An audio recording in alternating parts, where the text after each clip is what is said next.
Hi, welcome to class. Today we are going to discuss Unit 9.1 on dependent clause, sequencing events.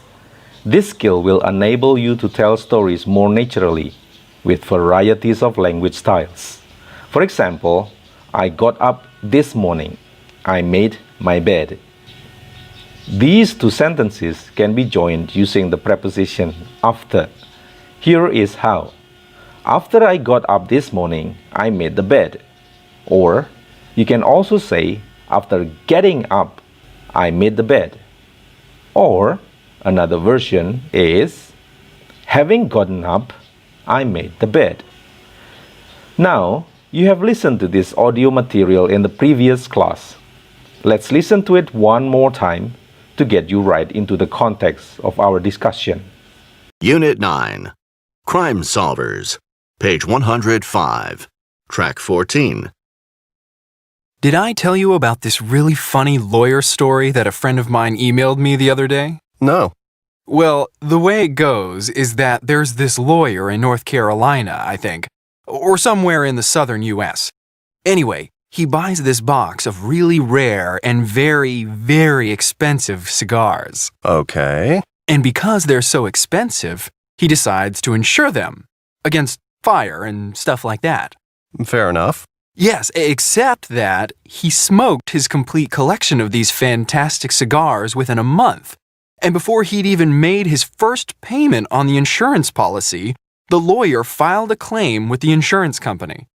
You mean he wanted the insurance company to pay him? Why?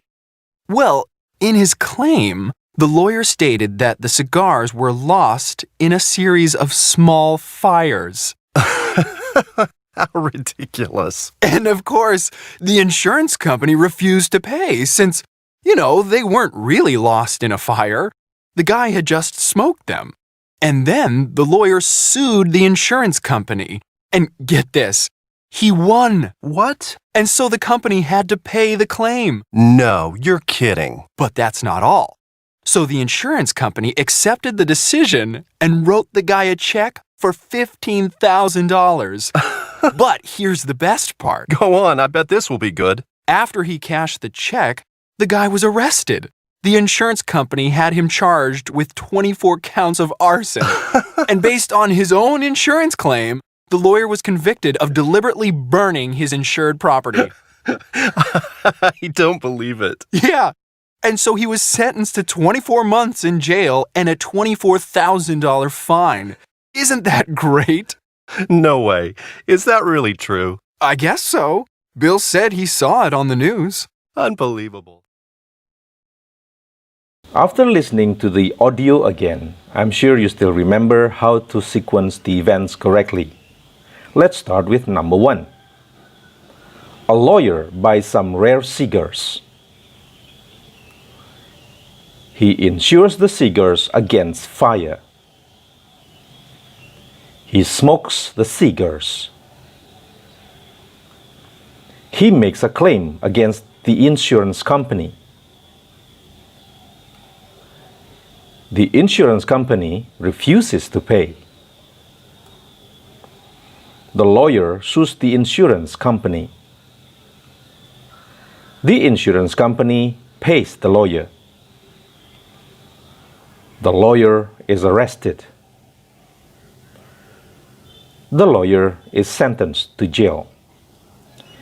Now, these are independent clauses. They are independent sentences. When you tell a story, you can actually sequence the events more naturally.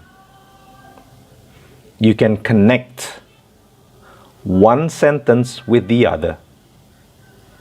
Let's take a look at the two first sentences. A lawyer buys some rare cigars. He insures the cigars against fire. How can we connect this using dependent clauses? A.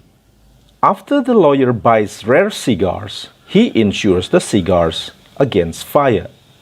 You see here we use the word after. Then it is followed by the sentence, the lawyer buys rare cigars. And then the next clause is joined. He insures the cigars against fire. We call this first clause a dependent clause because it cannot stand alone. It has to be attached to the main clause. The main clause is he insures the cigars against fire. In this case, after the lawyer buys rare cigars is adverb of time. It tells us about when. And then B. After buying rare cigars, the lawyer insures the cigars against fire. Now we don't have the subject there because the subject, the lawyer, and he are the same. So we don't want to repeat the subject. We say, after buying rare cigars, comma, the lawyer insures the cigars against fire. And then C. Having bought some rare cigars, the lawyer insures the cigars against fire. Once again, we don't have the subject here. We don't want to repeat the subject. But here is another style. We use having in the front. Having is followed by verb 3, bought. Therefore, in sentence B, after buying, after is followed by a present participle of verb ing. And in sentence C, having bought, a past participle of verb 3. Now let's see how we can sequence sentences. He insures the cigars against fire. And then he smokes the cigars. You can have the first alternative.